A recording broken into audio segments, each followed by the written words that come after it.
Now on to future world champions. So this is going to be a segment this week where we're going to each pick a fighter that's had 16 or less bouts, and we're pinpointing for success. Rob, do you want to go first with yours? Yeah. I've put a few names in the hat, and I managed to boil it down to three fighters that that kind of inspired this topic really. The first one was Tony Yorker, who's a French heavyweight boxer who's 10-0 with 8 knockouts. I'll squiggle him out. Was he one of yours picks, Chris? Yeah. Yeah. Was he? Yeah. I mean, he's not actually my pick, so you can continue with him. He was one of my options. He's obviously won a gold medal at the Olympics in a dubious contest with Joe Joyce. He's 6'7", so he's a giant. It suits the heavyweight game at the minute. He's 28 years old. He's got power.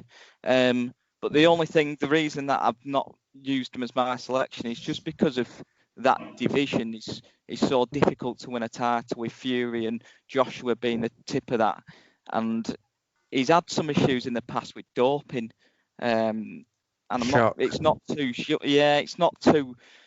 His career's been very, very stop and start so far, and it's starting to beg the question: is there a doping issue, or is there another issue? So, like I said, it was one of the options that I've scratched off. The other one was that Hamza Shiraz, who boxes under the Frank Warren banner. He's 12-0 with 8 KOs. He's a massive super middleweight at 6'3". He's got all the skills in the world and got power. But it's very early days in his career. He's 21 years old, so he's not my pick. But I eventually landed on a fighter who I'd probably say is the least skilled out of them fighters, but he's in a division that I think he can win a title, and it's Michael Conlan, the Irish amateur who's turned professional, fighting on a couple of Frank Warren's cards. But if you look at that division, it's not particularly stacked with good fighters. There's a couple of champions in there who have only just won the belts. A lot of the fighters that were in that division who were top men have stepped up, likes of Valdez and whatnot. So I think that he's got a clear run at that division. He's got talent. He's got a trainer that suits him in Adam Booth, the former David Hay trainer, who suits that kind of amateur style. Who, he can switch hits and whatnot. So he was the one I ended up landing on to be my pick for a future world title winner. How old is he, Rob? Conlan is 29, so he's a good age for it as well. They seem to be getting into it a bit later, don't they, boxers these days? Is he pretty fresh in the pro scene then? If you're saying yeah, he's fresh. But do you not remember in 2016 when he fought at the Olympics? He lost in the quarterfinals and basically flipped off the judges, took the microphone, went on a rant about how much the amateur game is, it's just ruled by controversy and whatnot. And he was absolutely spot on as well, by the way. He were absolutely spot on, and he should have got through that contest. And that's what inspired him to turn pro. So he's a good age, in a good weight class, with obvious skills. The only thing that could stop him is his temperament problems, and you know what I mean, like going on rants the way he should do. But also his temperament in the ring's a bit shaky as well. He's had points deducted for low blows. I think the division's right for him, and he's got the best chances out of Yorker and Shiraz. In my opinion, Conlan would be my pick for a world title. Chris, we'll get on to some of your picks afterwards, but what do you make of the names Rob put there, particularly Conlan? Yeah, you can definitely make a vouch for any of the names mentioned by Rob there, because I've seen that Hamza Shiraz fight on a few shows on BT and MTK, and he's a very skilled operator. He seems to be quite well suited and settled with Ben Davison, where he's brought out his best performances to date. It looks like he's got a lot of power and a lot of showmanship about him. Yoka, obviously, you've seen he can bang in the past, but obviously, like Rob said, he has had doping problems. And then Mick Conlan, obviously, a highly, highly regarded amateur. And I think he's kind of gone under the radar, Mick Conlan, since becoming a pro. because he hasn't joined up properly with like one of the main UK promoters. He's been with Top Rank, so he's in the UK gone a little bit under the radar. But hopefully, I think he has got a big fight coming up in April, and then he could really step it up. Let's keep an eye out for Conlon then. Chris, what about your names? I've got a couple. Firstly, just to linger towards the heavyweight division. Filip Hrgović is a heavyweight I'm really, really impressed with. I think that he's going along at a really nice pace. Obviously, the Croat. He's again from a good amateur background, and he seems to be stepping up quickly, because if you look at it, he's set to fight Michael Hunter in his 14th fight, I believe. So if he wins that, he's got to be looking at the top echelons.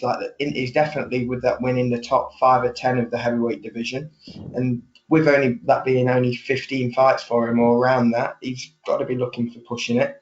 And then in terms of on a more British scene, I think this fighter does need to start having a bit more urgency about his career and being more active, and that's Joshua Buatsi, the bronze medalist in the last Olympics for us.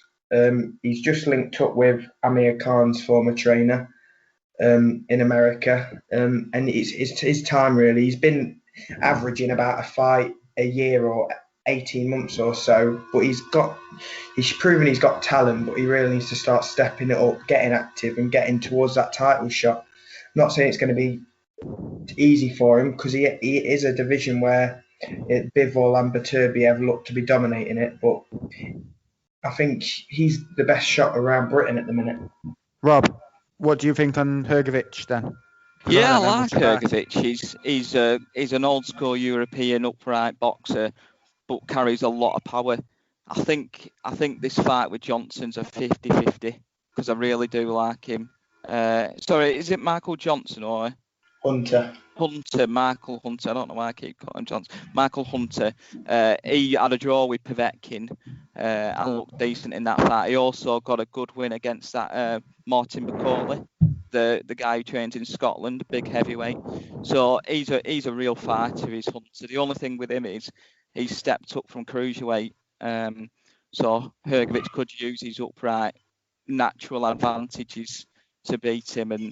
And yeah, I mean, like Chris was saying, superb amateur background, and he's also got power. It could be a contender for sure. Just looking at his resume, and there's a third round KO of our mate Molina there, so he must be on his way to greatness. I'll give you a couple of my names. I'll be honest and say I probably didn't find this as straightforward as you. So I've got two. And well, yeah, be honest with me. So the main one I've got, just after truthfully a bit of Googling, was Linus Adofia. He's 27, 16-0, middleweight, English champion currently. Seems to be quite highly rated, seems to have all the skills and the temperament to go to the top. So people seem to think. He's not got a fight lined up at the minute, but a lot of people reckon he should be fighting the winner of Denzel Bentley and Felix Cash. That's a fight that's happening later this month. Rob, what do you make of Linus Adofia? I'm not too hot on him. What banner does he fight under? Is it Frank Warren or? I think he's on a bit Matchroom. of both. Yeah, he's a Matchroom. He fought at Eddie's back garden, didn't he? I think I remember him fighting last year. He's not really flagged up on my radar before. He's an unbeaten middleweight, do you say? I don't think I've seen him box. He's 20. He's 27, 16-0, 8 of them by knockout, and it seems to be a division where it's so open. Like Felix Cash and Denzel Bentley are hardly big names, and then in the European middleweight champions, a bloke called Matteo Signani, who I've never heard of. So he's seen as someone who's hotly tipped to, I think, at least be a contender at British level, so perhaps not world. And then the other one I've got is going back to conversations we've had before about women's boxing and it being very open. Sandy Ryan, who we've mentioned briefly before, is the boxer who has gone pro because she missed out on Olympics because of COVID. She's not been able to get the qualification points, and Commonwealth champ. From what I've seen of her amateur level, she's got enough to definitely fight for world titles in the pros. She's 27 as well.